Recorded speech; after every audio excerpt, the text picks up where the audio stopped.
Well, this is an odd sight, isn't it? A video from me, a Doctor Who one no less.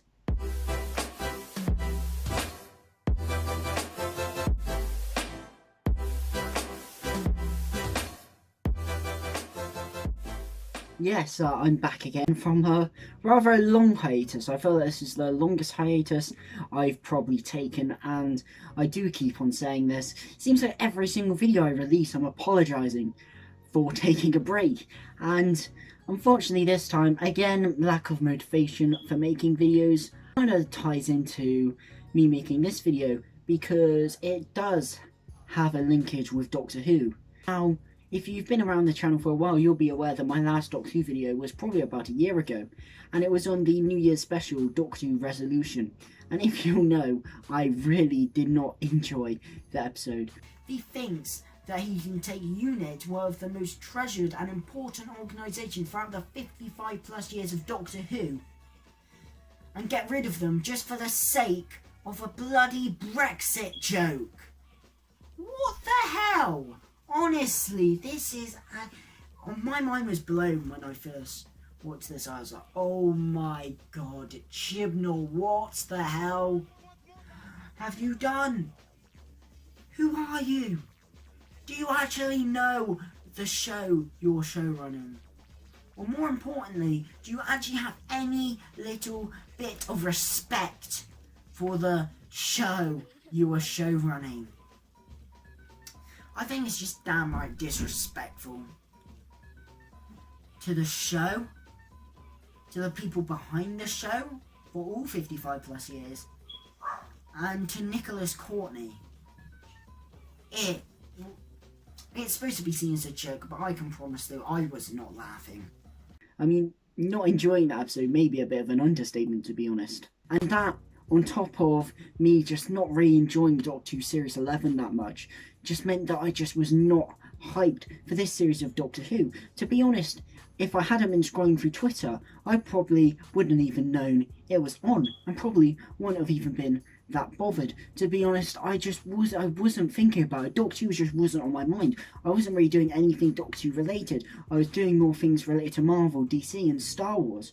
You know, Spider-Man, Batman, you know, Star Wars The Rise of Skywalker. You know, I was quite excited for that. Doctor Who was just not on my mind at all, to be honest, and it was probably for the last 6 months it's been like this. I have not had Doctor Who on the brain at all, which may come as a bit of a surprise for some people, seeing as Doctor Who was pretty much, I was honestly kind of worryingly and obsessive a bit. However, it's just not been on the forefront of my mind at all, and you know, that kind of tied into making videos. You know, I hadn't made a Doctor Who video since January, early February, and to be honest, you know, I had no motivation to do anything Doctor Who related, and I also had very little motivation to make videos as well as a result of that. I still may make a video on this and why I think Doctor Who Series 11 has seemingly, not just from me, but has kind of drained the energy out of so many Doctor Who YouTube creators, it seems. People like the Who Addicts, Wingy Media, Stu Bagful, all of these people have stopped making Doctor Who content, and it is rather sad. I think that there still is a video to be made about perhaps the real problems of Doctor Who Series 11 and why perhaps it's had this effect on people. Maybe a two-part video, the second part being why Doctor Who Series 12 has rejuvenated the hype into people of Doctor Who, because seemingly, judging on these couple of episodes as a marquee for the whole series, that seems to be what we're getting with. Now, to be honest, maybe it's just because my expectations were so low, but I just found myself really enjoying these episodes, particularly the second part. It's very refreshing to see us be getting a two-parter. It feels like ages since we've got a two-parter. In fact, it has been 2017 when we last got a two-parter, so it has been a very long time. However, it just reaffirms that Doctor Who needs cliffhangers. Doctor Who, it needs two-part, multi-part stories, and I think that's something you really missed from Doctor Who Series 11, particularly with the resolutions being crap most of the time. Multi-part stories are great, particularly in this, because when you've got a big TARDIS team, you want to have supporting characters, and you want to have a big story.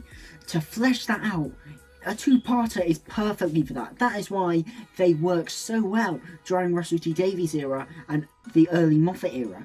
And I just can't understand why Moffat and now Chibnall just decided to get rid of two-parters. It makes no sense to me at all. This two-parter is just such an advertisement for why you need two-parters back in the show. I don't know whether we will be getting any more two-parters, hopefully for the finale and maybe another one as well, because to be honest, this is the first two-parter that Chris Chibnall has written, and to be honest, he did quite well. Now, the first part, Spyfall Part 1, I wasn't looking forward to, not just because I was really out of love with Doctor Who, but I just, with the very pessimistic attitude that I had, I just looked at the trailers and the advertisement and I just groaned. You know, the title Spyfall, it's an awful title.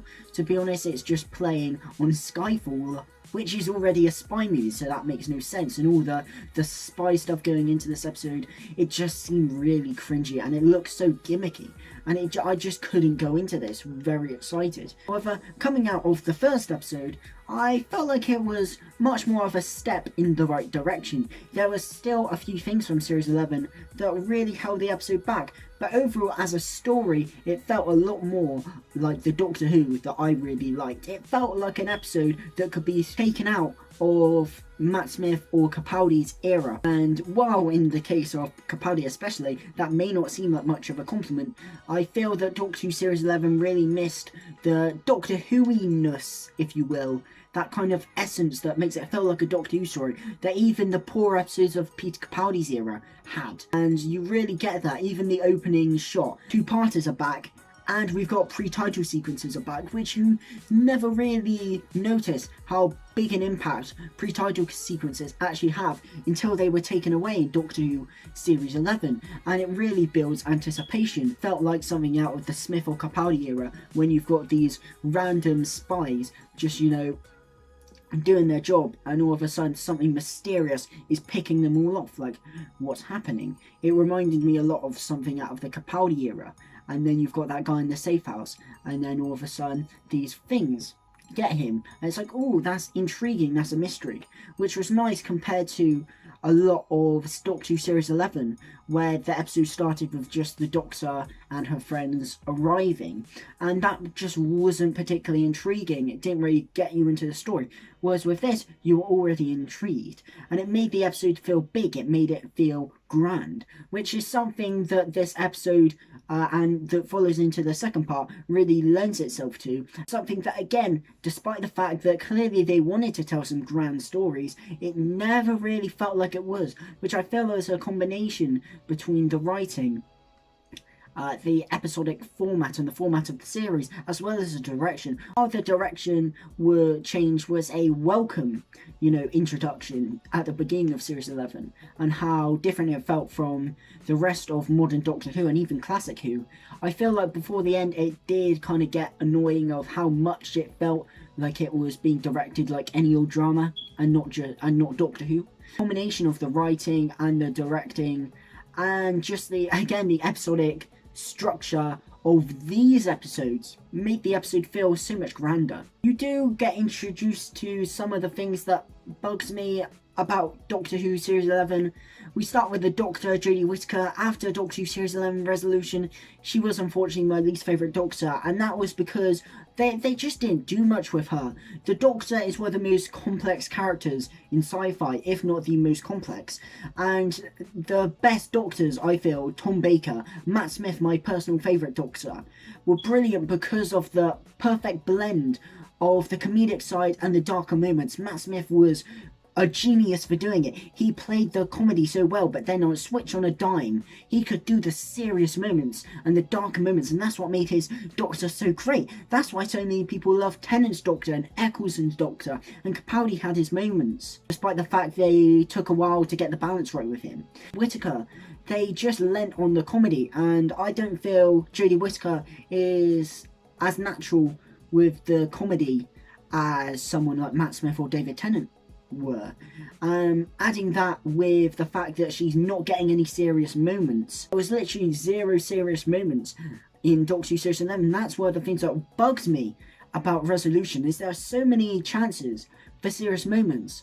Yet the Doctor would just make jokes and would just be like, oh, like saying like mate in extended fam to the Dalek, and you're like, what is going on here? And that just bugged the hell out of me.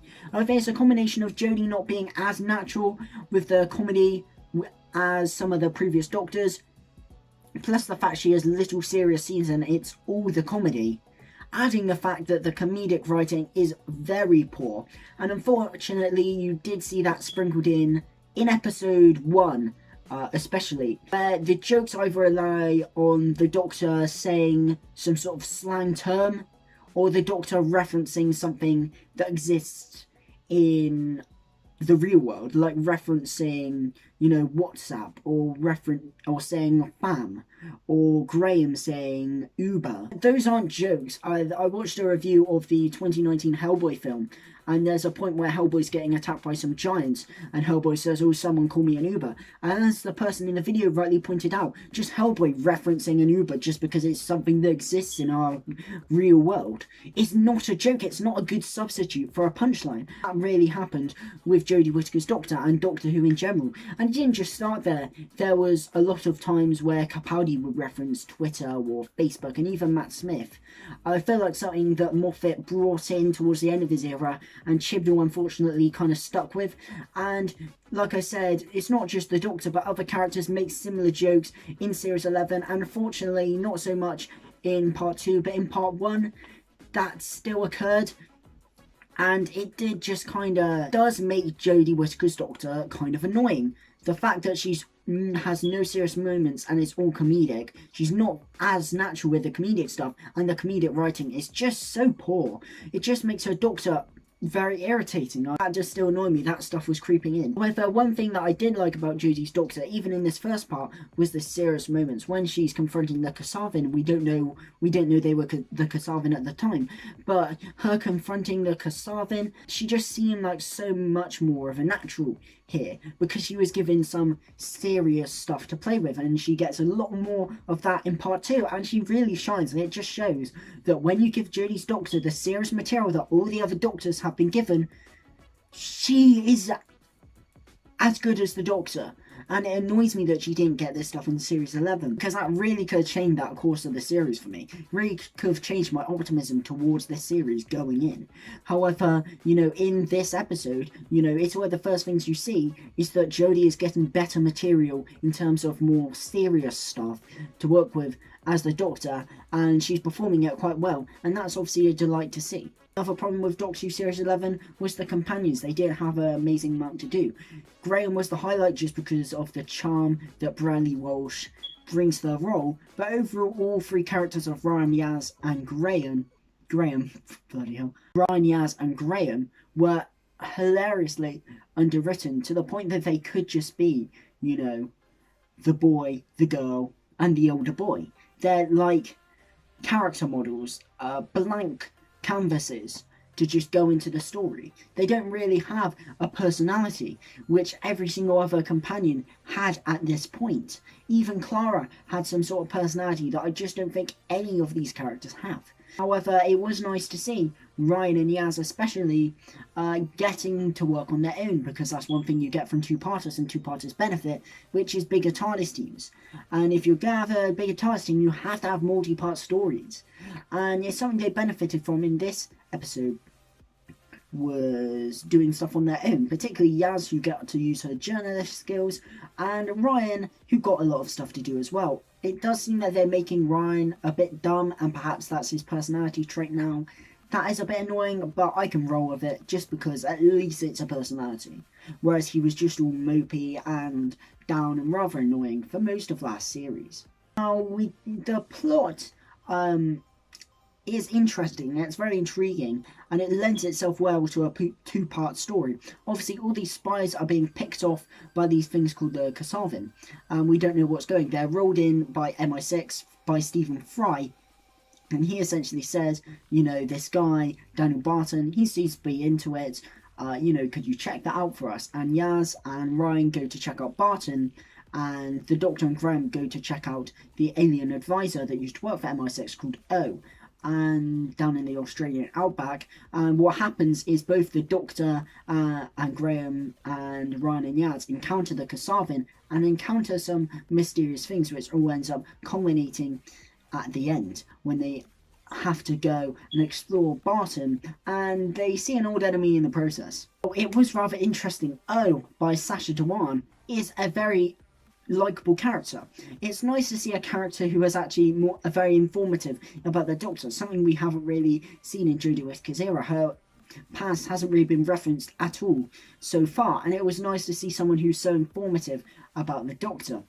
And he's a very likable character. He had some nice interactions with Yaz, and I like the fact that he's told Graham that the Doctor was a man, and Graham didn't really know that much about the Doctor and said that he didn't actually know anything about her past. And he seemed a bit annoyed about that. And obviously we do see more of that in the second episode, but that was something I really liked and something that was really not seen at all in Doctor Who Series 11. The companions challenging the Doctor. And, you know, the companions were just going with the Doctor, even though in some parts, I'm looking at Euroragnas in the UK, it's not natural that they would have been. However, I think it was nice to see the companions potentially, you know, being a bit more cautious with the Doctor. And O was a nice character. Moving on to what Yaz and Ryan were doing, Lenny Henry as Daniel Barton was actually rather sinister. Lenny Henry is obviously known for his comedic work, however, he was really quite good in the role of Daniel Barton. A very realistic tech CEO, and I thought he made a very good sub-villain for this pair of stories.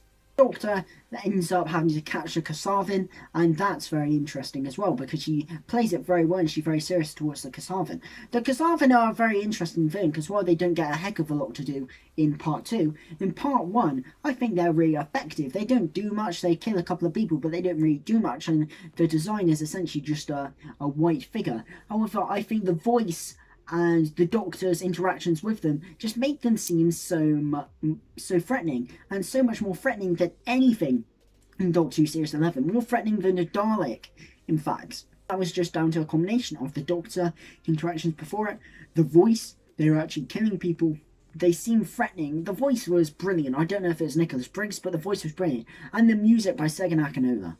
I will get more onto him later, but he really stepped up his game in this pair of stories. So yeah, after that, the Doctor, Graham, Ryan, Yaz and O go to visit Lenny Henry's house, Daniel Barton's house, and that's when the kind of spy element really starts to kick in, and it could be seen as a bit overbearing, but because this episode was enjoyable so far, I will overlook it. We get Jodie with a very good confrontation between Daniel Barton, another serious scene which I thought she sold really well, and ultimately it ends in a good chase sequence which results in them having to get on a plane, and O ultimately reveals himself, rather shockingly, to be the Master. Sacha Dhawan is the new Master. Now, this is where me not being very hyped for this episode actually gave me a bit of an advantage, because I wasn't really looking forward to this series. I really stayed out of all the news that was coming out about this series. I did not know Sacha Dhawan was rumoured to be playing the Master before this episode, so it just hit me. I was like, oh, that's a great reveal. I did not suspect a thing from O, and it was such a great reveal. Sacha Dhawan as the Master just plays it so perfectly. I feel like he has the great blend of Roger Delgado and John Sim, and he's brilliant he's a brilliant modern Master, and he's a brilliant Master for Jodie Whittaker's Doctor, which we obviously see more of in the second part. However, even in that reveal, which is only at the end of the episode, Jodie's Doctor is brilliant as well in the interactions, and he's just so sinister. I love Sacha Dhawan as the Master, even at the end of this story, and it leads to a great cliffhanger where the Doctor and her friends are, you know, going down in a plane. The Doctor is in some mysterious world, presumably owned by the Kasavin, and O is the Master and has been orchestrated this the whole time. What a cliffhanger. So while it was not a perfect episode, it had some flaws with it, the flaws mainly being some hangover elements from Series 11, unfortunately. It was definitely an enjoyable episode, and one that really boosted my excitement for the rest of the series. It wasn't perfect, but ultimately it was a step in the right direction. I'd probably give it a 7 out of 10, it was pretty solid. But then we move on to part 2 of Spyfall, and this is when it gets really good. The episode is perfectly paced, and it doesn't exactly go in a direction that you'd think. Obviously, the reveal of the Master was great from the last episode, but it did kind of leave me thinking in the run-up to the second part, how really was the Master involved in the story? Because it didn't really seem in the plot that was given to us in Spyfall Part 1 how the Master really fitted into the narrative. However, we get an explanation in this story, and he fits in rather well. The story goes in a completely different direction to what you'd expect. Rather than focusing in on the modern day and the spies and all that, it takes you back in time and a chase throughout different periods in history between the Master and the Doctor, as we see interesting supporting characters from different points in history, and the three companions having to go it alone against Daniel Barton, and the Doctor having to defeat the Master throughout history, recruiting several historic figures along the way to defeat the ultimate plan of Barton, the Master, and the Kasavin. It's really interesting. Again, I did have a couple of flaws, mainly to do with what the companions were doing. Generally, I think it was rather strong. I like that there is a bit of chemistry between them. I feel like Graham really is linking the three of them together, to be honest. And I like the fact that, again, they were separate from the Doctor, which I think benefited both parties, and them having to band together to defeat Barton, the secondary antagonist, worked rather well. My one downside was the fact that they had to go dark, and they were wanted from everyone. I felt that this was a bit of a repeat from the Doctor episode The Sound of Drums, which is essentially all about the Doctor, Martha and Captain Jack being fugitives and being wanted and having to go dark. It was done a lot better in that story that it really doesn't here. You didn't really feel it in this story, which was mainly because, you know, there wasn't a lot of time that could have been dedicated for it. You know, it didn't really bug me that much, and this episode is very good actually, so it's kind of my only flaw, I feel. Just that this element did kind of feel reused from a previous story. However, what really is good about this episode, and bizarrely, it's the Doctor. Jodie Whittaker's Doctor really impressed me in this story, because she doesn't have a lot of comedic stuff to do. It is all serious stuff, and she is so good at it, which just surprised me. The disappointment I felt from Jodie Whittaker's Doctor up until series 12 was just incredible, and she performed in this episode alone, and it is what I've been saying the whole time.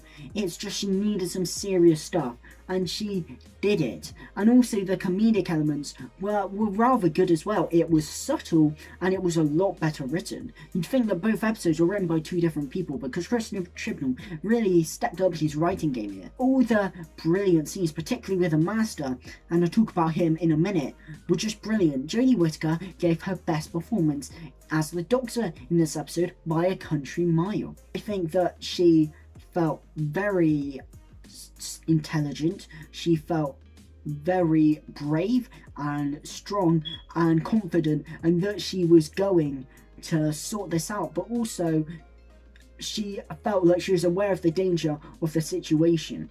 She had brilliant interactions with the supporting cast, and her interactions with Sacha Dhawan's Master were, pardon the pun, masterful. She just gave such a good performance, and I just couldn't believe it that my favourite part of that episode was Jodie Whittaker's Doctor. But she absolutely did it, and I hope this kind of writing, fingers crossed, really follows through in the rest of the series, because honestly, Jodie Whittaker deserves it, because this is the Doctor that I feel is the best for her to play, and what she seems the most comfortable to play, and it what brings the best out of her acting talents, to be honest, and she was just really, really good. And moving on to another masterful performance, Sacha Dhawan as the Master. Exquisite, absolutely exquisite from Sacha Dhawan.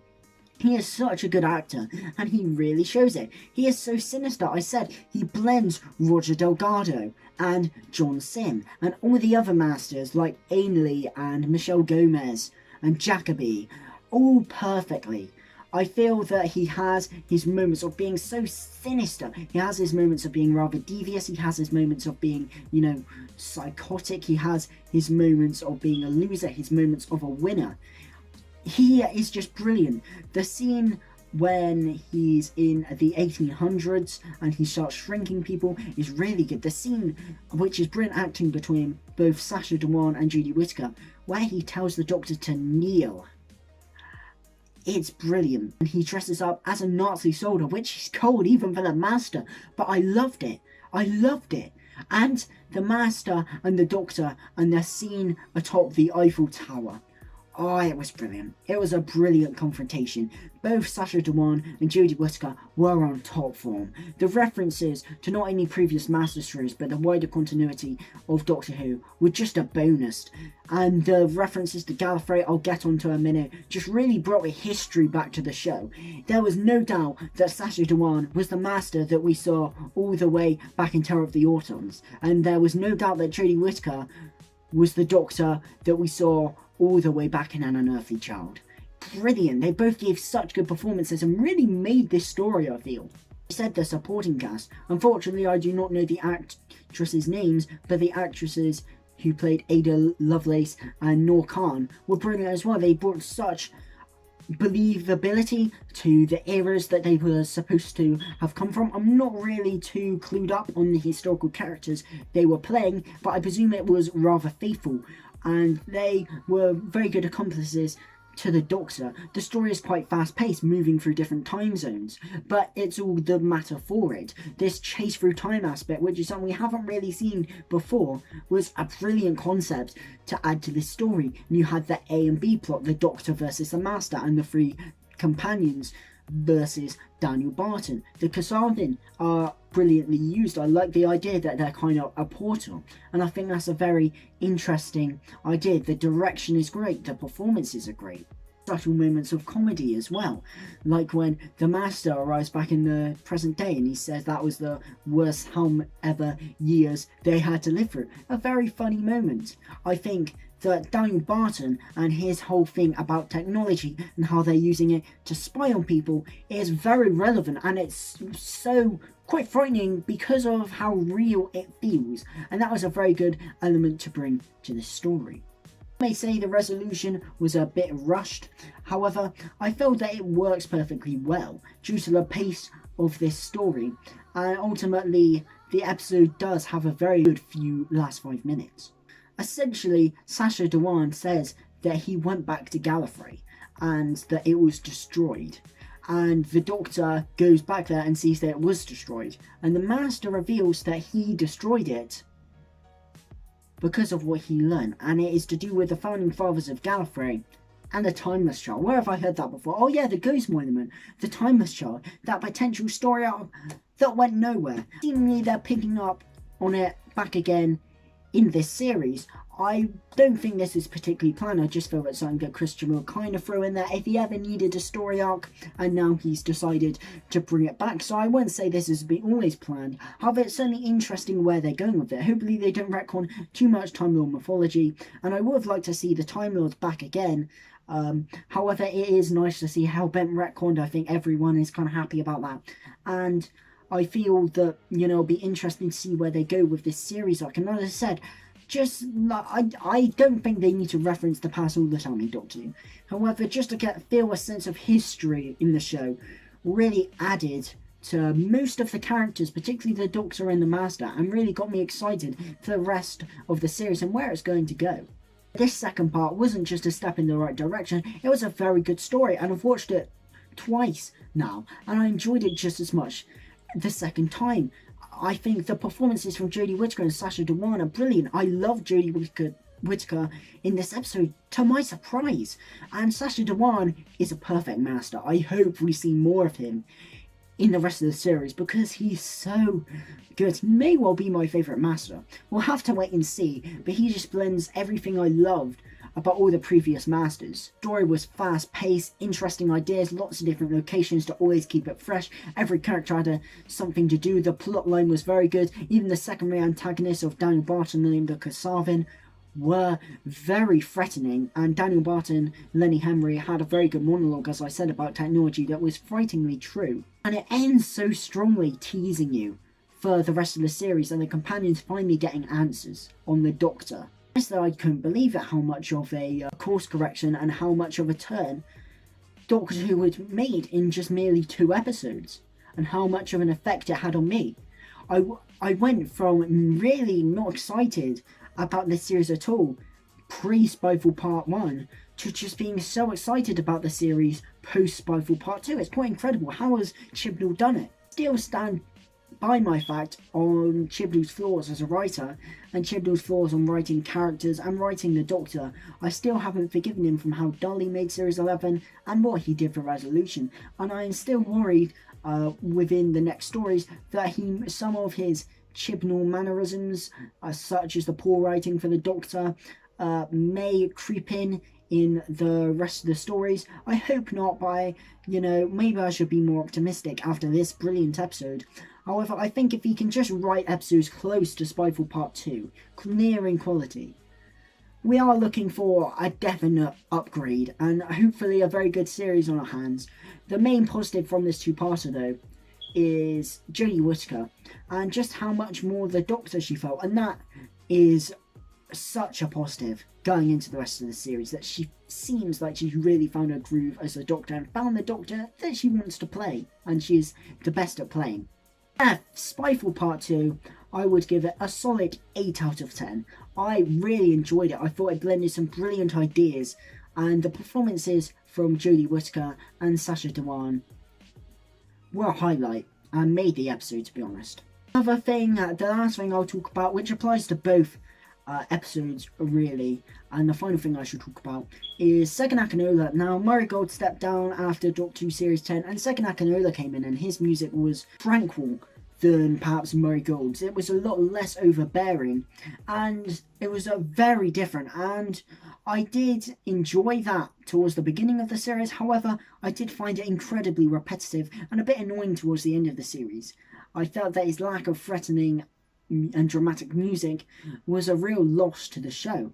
However, in this two-parter, he really upped his game. You would have never thought Murray Gold left. It was brilliant. I loved the uses of 13's theme. I loved the threatening music, and honestly, the music in Spyfall Part 2 between the Doctor and the Master, and the Master reveal from Spyfall Part 1, masterfully composed.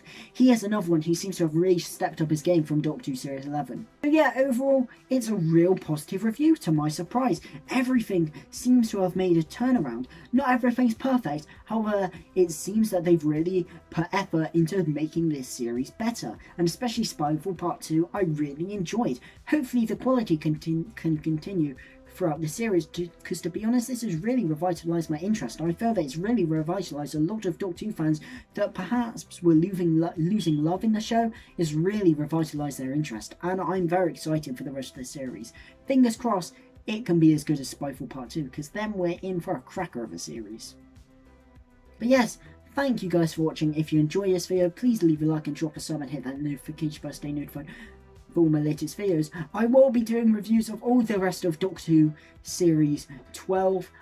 They may not be up straight away because I've got my GCSEs and I need to revise for them, so unfortunately I won't have the time. That's another reason why I'm not doing previews for the episodes like I did in Doctor Who Series 11. I did episode previews for every single episode of Doctor Who Series 11. However, due to time constraints and GCSEs and important things, I will not be able to do them. But however, there will be Doctor Who Series 12 reviews for the whole series, don't you worry. But yes, thank you guys for watching, and of course, a goodbye.